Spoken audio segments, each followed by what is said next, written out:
Alors, ce que je puis vous dire aujourd'hui, c'est que la situation est redevenue normale, calme sur l'ensemble du territoire. Les militaires et les soldats qui étaient sortis, qui avaient entrepris de prendre des corridors, de prendre en otage, je dirais, notre pays pendant quelques jours, sont rentrés dans les casernes. Les corridors sont repris par les forces de sécurité, donc gendarmerie et police. La frontière est réouverte pour ce qui est de l'Alé-Rabat et de Togo, donc avec le Mali et puis le Burkina. Tout est en train de rentrer dans l'ordre, tout doucement. On note quand même une reprise timide cet après-midi du travail, mais je pense qu'à partir de demain matin, tout le monde pourra reprendre ses activités et puis vaquer tranquillement à ses occupations. Les militaires dont il s'agit, les soldats dont il s'agit, font partie d'un groupe qui a été dénommé 8400, qui se sont donc exprimés en janvier très bruyamment. Et au terme des discussions que nous avions eues avec eux, le retour au calme avait pu s'opérer et les mesures avaient été donc étudiées par le gouvernement pour satisfaire aux différentes préoccupations qui avaient été exprimées par les militaires.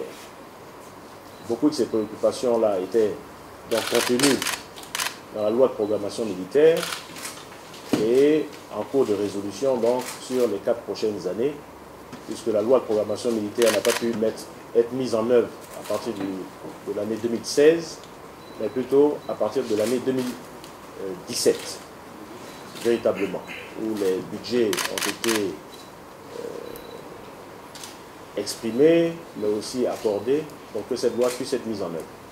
Bien sûr, il y aura une accélération dans la mise en œuvre de cette loi pour certaines mesures, pour permettre d'arriver rapidement à une armée qui présente des conditions de vie et de travail à ces soldats qui soient correctes. Et c'est ce qui allait être fait. Maintenant, avec les événements que nous avons connus donc, la semaine dernière et ce week-end, si je veux reprendre un peu le cours de l'histoire, je dirais qu'un groupe de soldats donc, qui avait été désigné comme représentant des 8400 a donc eu des rencontres avec les imams. Ils ont été sensibilisés par ces imams sur la situation du pays, la situation de leurs revendications par rapport à tous les efforts qui sont faits par notre pays pour pouvoir continuer sa marche. Ensuite, après cette rencontre avec les imams, ce groupe a donc rencontré l'état-major général des armées pour leur faire part de leurs décisions. Je les ai ensuite reçus, ici même au ministère de la Défense. Et c'est à l'issue de cette rencontre qu'ils ont demandé à donc, rencontrer le président pour faire une déclaration. C'est ce qui a été fait, le président les a reçus. Une déclaration a été faite et le point d'ordre de cette déclaration était qu'il renonçait à toute revendication financière future. Donc acte en a été pris et contre toute attente, nous nous sommes donc rendus à l'évidence que cette démarche-là n'était pas partagée par l'ensemble de ces soldats de ce contingent. Donc il y en a qui ont manifesté, ils ont recommencé à sortir des camps, prendre donc les villes en otage, et nous avons dû les faire rencontrer donc, par l'état-major général des armées. Il y a eu des discussions avec eux, entre Yamoussoukro et Bouaké. Et au cours du week-end, un accord a donc été trouvé.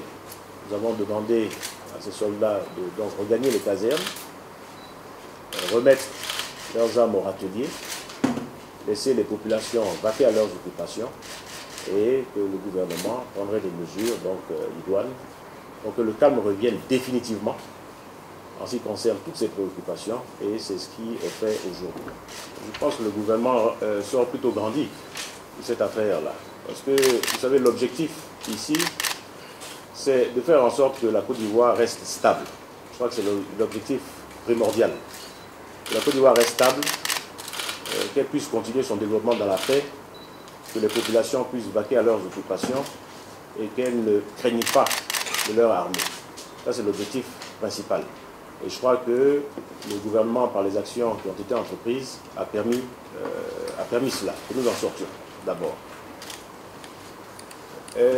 Ensuite, je crois qu'il faut dire que le gouvernement a quand même une responsabilité, d'accord? Responsabilité de la vie de ses citoyens, la vie des citoyens, la vie des Ivoiriens. Dans une négociation ou bien dans une discussion, il y a toujours des choses qui sont positives et d'autres choses qui sont négatives, très certainement. Mais je pense que le plus important pour nous, c'est de regarder ce qui est positif, et c'est ce que nous faisons. Donc je ne pense pas que que le gouvernement sorte affaibli de cette situation, mais au contraire, renforcé, parce qu'il a pu sortir d'une situation difficile. Nous sortons d'une crise qui a été longue en Côte d'Ivoire. Vous savez que les pays qui sortent de crises telles que la nôtre, ça ne se passe pas en 1 an ou en 2 ans, ni en 5 ans. Généralement, c'est 20 ans de crise que l'on voit avant que le pays redevienne stable. Donc je pense que nous sortons grandis plutôt de cette situation-là pour avoir pu la traverser. Je déplore les dégâts matériels qu'il y a eu, je déplore les blessés que nous avons pu enregistrer, je déplore les morts civiles qui sont des victimes innocentes de cette situation. C'est ce que nous pouvons déplorer et espérer que, bien sûr, ça ne se reproduise pas, mais nous prenons l'engagement de faire en sorte que ça ne se reproduise pas par rapport aux mesures que nous allons prendre et que nous avons déjà prises et qui vont permettre de stabiliser entièrement la situation de la Côte d'Ivoire. Alors, est-ce que les mutins ont accepté tout de suite ou pas après les déclarations qui ont pu se faire hier?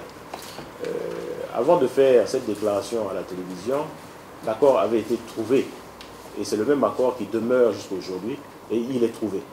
Vous avez dans vos commentaires parlé de refus des mutins, d'accepter le premier accord, ou qu'il y en a eu un deuxième. Non, il n'a jamais été cas de cela. Nous avons eu un accord avant que je fasse une déclaration. Donc ça, c'est la réponse que je pourrais donner à votre question. Ensuite, les caches d'armes. Alors, on a eu des caches d'armes. Est-ce qu'on n'est pas un peu inquiet? D'abord, je voudrais préciser que j'étais coordonnateur du DDR avant 2010. La DDR qui a été mise en place après 2010, donc après la mise en place du Conseil national de sécurité, j'étais le secrétaire du Conseil national de sécurité, pas le coordonnateur ou le responsable de la DDR.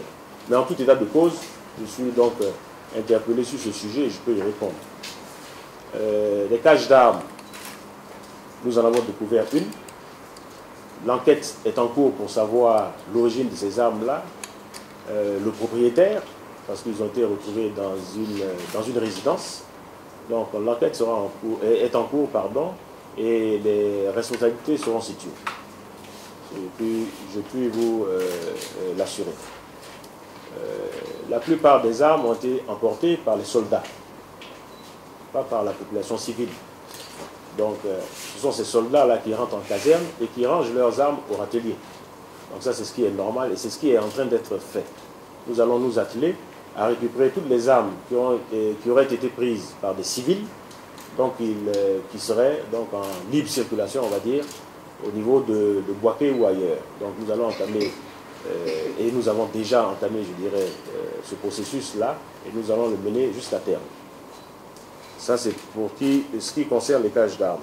Alors, les modalités de l'accord, je ne vais pas rentrer dans les détails des modalités de l'accord. Vous comprenez bien qu'il y a des choses qui peuvent être dites et d'autres qui ne seront pas dites. Donc, je ne rentrerai pas dans les modalités de l'accord. Je vous affirme et confirme que nous avons eu un accord et qu'il est définitif. Voilà, hein, je pense que j'ai fait un peu le tour des questions. Ce que je pourrais dire, en plus de cet accord-là, il faut savoir qu'il n'y a pas que le problème de prime qui a été un problème, même si c'était un problème important, mais il y a une série de mesures que le gouvernement prend qui vont améliorer, donc les conditions de vie et de travail des soldats. Il y avait des revendications d'ordre financier, oui. Il y avait des revendications qui touchaient à la carrière, des revendications qui touchaient au logement et des revendications qui touchaient aux affaires sociales des militaires. Donc en ce qui concerne les logements, je l'ai déjà annoncé, le gouvernement a pris des mesures et un décret a été signé par le président de la République pour faire passer la prime de logement, c'est-à-dire le droit au bail, qui soit augmenté de 20 000 francs. C'est ce qui était demandé par les soldats et c'est ce qui a été accordé compte tenu de la cherté de la vie. Mais nous avons fait plus que d'accorder cela à juste ce groupe qui revendiquait ou qui s'exprimait. Le relèvement de bail sera effectif dès le budget prochain, c'est-à-dire dès le 1er janvier 2018, pour tous les militaires, policiers, gendarmes et corps paramilitaires. C'est-à-dire que cette mesure va s'appliquer aux gardes pénitentiaires, aux douaniers, au personnel des eaux et forêts et aux pompiers civils. Voilà. Donc cette mesure-là concernant le logement, qui était une mesure importante, va toucher tous les corps militaires et donc paramilitaires. Il y a également un sujet qui avait été évoqué et où le gouvernement s'est impliqué pour essayer d'apporter des solutions. C'était le problème immobilier des sociétés azuriennes et Sofia. Vous savez que c'est un sujet qui avait été déjà évoqué, mais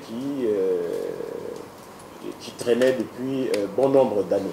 Le gouvernement s'est impliqué pour trouver des solutions et a pu donc faire en sorte que tous les militaires, policiers, fonctionnaires qui étaient impliqués donc dans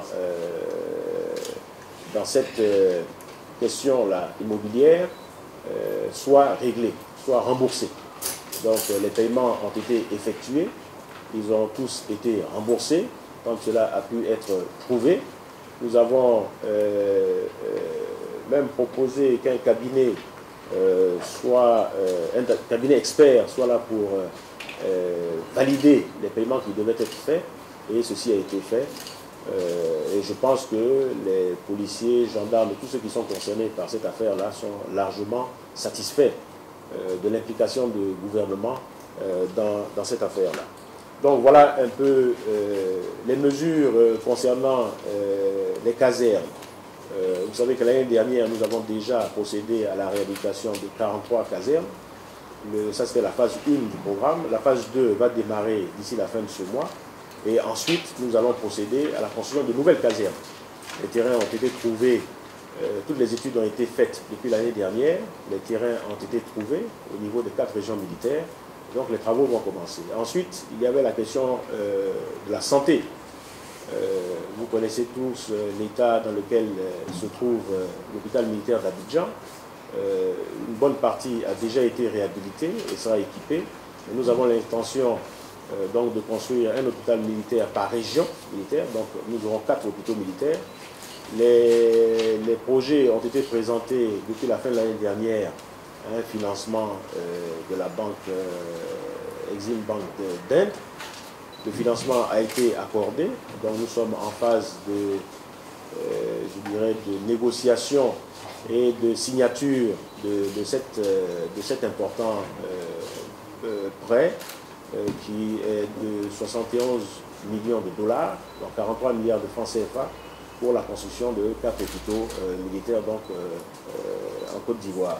Donc il y a une série de programmes qui sont prévus à la programmation militaire, qui sont budgétisés pour cette année, qui vont commencer.